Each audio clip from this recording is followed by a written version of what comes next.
लातुर पाटन। क्या है लातुर पाटन? जानिए इस वीडियो में।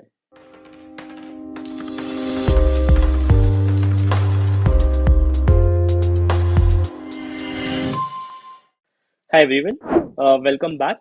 तो इससे पहले हम शुरू करें, लातुर पैटर्न क्या है, क्या ये आज की दुनिया में रेलेवेंट है भी या नहीं, इसकी क्या रेलेवेंस है इफ एट ऑल। मेरी तरफ से एक क्विक लाइफ अपडेट। तो आप में से जो लोग मुझे नहीं जानते हैं, मैं प्रखर अग्रवाल हूँ, अग्रवाल सर का छोटा बेटा। मेरा सिलेक्शन आईआईटी में 2014 में हुआ था। मेरा ऑल इंडिया रैंक 64 था। कई लोग उसको काफ़ी अच्छा मानते हैं। इनफैक्ट मैं ये इसलिए नहीं बता रहा कि मैं आपके सामने ब्रैग करना चाहता हूँ या शो ऑफ करना चाहता हूँ। इनफैक्ट मेरा मतलब ये है कि आप इससे समझ पाएंगे कि क्या लातुर पैटर्न के बारे में मैं जो सोचता हूँ वो आपको भी रेलेवेंट लगना चाहिए या नहीं।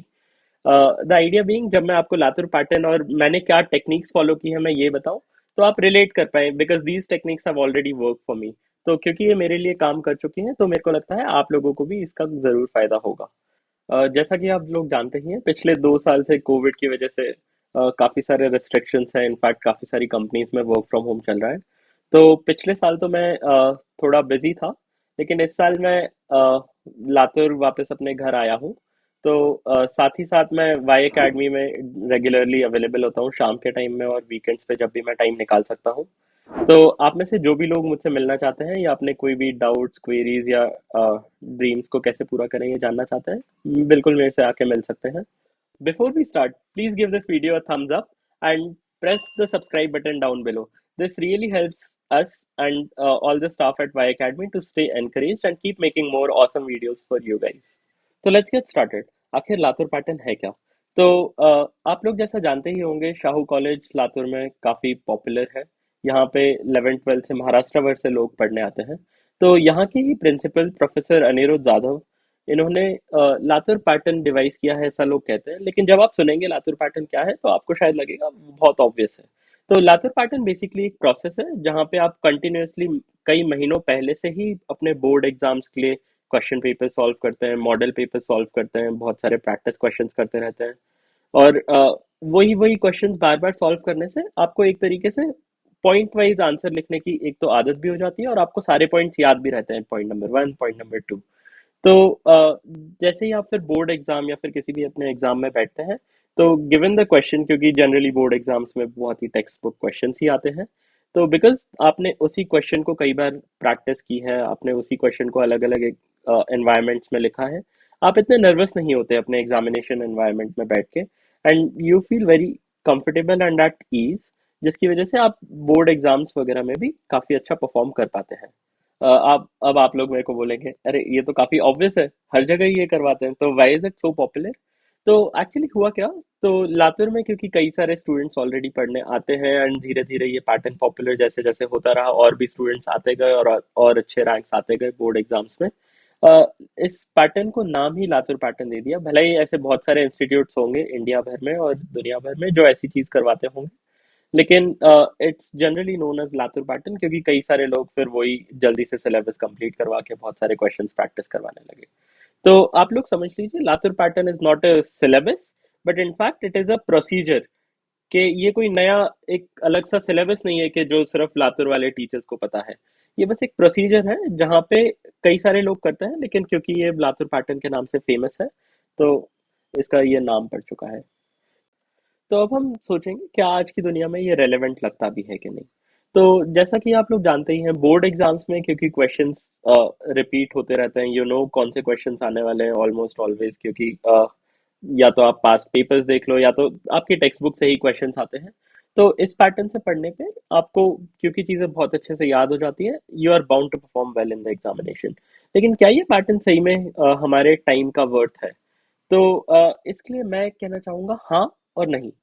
तो इसका मतलब क्या है कि सिलेबस जल्दी कंप्लीट करना is can be nice for a few people, लेकिन कुछ लोगों को कॉन्सेप्चुअल क्लैरिटी का जो फंडा होता है वो काफ़ी पसंद है। तो आप जब तक फंडामेंटल्स पे एकदम क्लियर नहीं होते, आप बहुत ज़्यादा एडवांस चीज़ें सॉल्व नहीं कर सकते। In fact the true true question that lies is, क्या इस टेक्निक से आपको सही में कॉम्पिटिटिव एडवांटेज आज की डेट में मिल रहा है या नहीं? तो मेरा बहुत ही स्ट्रांगली मानना है, as long as you are studying only for the boards, तो I think you will be able to perform better using such a technique. लेकिन अगर आप किसी भी अच्छे लेवल पे जाना चाहते हैं, आप कॉम्पिटिटिव एग्जाम्स क्रैक करना चाहते हैं, में एम्स के लिए नीट ले लो या फिर आईआईटी ले लो, तो you really need to come up with some competitive techniques जिसमें you are not spending too much time on the concepts you already know. In fact आप ज्यादा टाइम स्पेंड कर पा रहे हैं on the newer things that you don't know, can solve more difficult questions because you don't know, right, what is the syllabus of the, like, or what kind of questions can you expect to appear in the JEE exam or for the NEET exam. तो इसके लिए I think we have a lot of improvements. तो मैं पिछले कई महीनों से Y academy visit करता हूँ. इसके पहले भी मैंने स्टूडेंट्स को कई बार अपनी ट्रिक्स बताई हैं, बहुत सारे एक्सपीरियंसेस शेयर किए हैं. तो द जनरल आइडिया इज कि instead of focusing on getting perfectly on all the things that you already know, you should focus on the places जहाँ पे आप मिस्टेक्स करते हैं. तो आपका गोल क्या होना चाहिए कि आप अगर सिलेबस, तो मतलब आप अगर सिलेबस जल्दी कंप्लीट करके ज़्यादा क्वेश्चन सॉल्व करना भी चाहते हैं, तो द फोकस शुड बी, आप एक तो टाइम्ड सिलेबस, टाइम्ड एग्जाम्स दीजिए, टाइम प्रैक्टिस कीजिए, क्योंकि जनरली आपको एग्जाम में शॉर्टेज ऑफ टाइम पड़ेगी. लेकिन मोर इम्पोर्टेंटली जो भी आप मिस्टेक्स कर रहे हैं उनको बार बार देखना इम्पोर्टेंट है. सो बेसिकली इसके लिए हम एक नोटबुक बनाना भी सजेस्ट करते हैं जिसको एरर लिस्ट कह सकते हैं. तो इस नोटबुक में क्या होता है, आपने जो भी मिस्टेक की हो, and mind you silly mistakes are the stupidest mistakes. आपको आता था उसके बाद भी आपने मार्क्स गवा दिए, इसका मतलब you are a big big fool, nothing else, right. So basically any kind of mistakes that you make in the paper, you put it down on that notebook, and now you take a vow कि मैं अब अगली बार कभी भी ये same गलतियां नहीं दोहराऊंगा. तो आई डोंट नो इसको कौन सा पैटर्न कह सकते हैं. I don't think we have a name. You can call it random pattern और Y academy pattern. But the idea is basically, uh, types of questions or types of mistakes that a human can make is very limited. तो आप कितनी तरह की गलतियां कर पाओगे, this is limited, right? तो अगर आप ये गलतियां eliminate करते जाओ एक एक करके, instead of just focusing on looking at the same questions again and again, इसकी जगह आप जो गलतियां हैं बस उनको at the core conceptual level, if you can clear those out for once and forever, then nobody can touch you on your fundamentals. और इसी की मदद से आप अपने कोई भी एग्जाम को बहुत ही इजीली क्रैक कर सकते हैं. अब देयर आर प्लेसेस जहाँ पे थोड़ा सा याद भी करना पड़ता है. आई थिंक थोड़ा ज़्यादा होता है बायोलॉजी के केसेस में और केमिस्ट्री के केसेस में. लेकिन इसके लिए भी आई थिंक बहुत ज़्यादा ये इम्पोर्टेंट है कि आप सेम टाइप की अगर मिस्टेक्स नहीं करोगे, because you have a error book. आपको पता होगा आप कौन से कॉन्सेप्ट्स में वीक हो या फिर कौन से एरियाज में आपको चीज़ें याद नहीं रहती.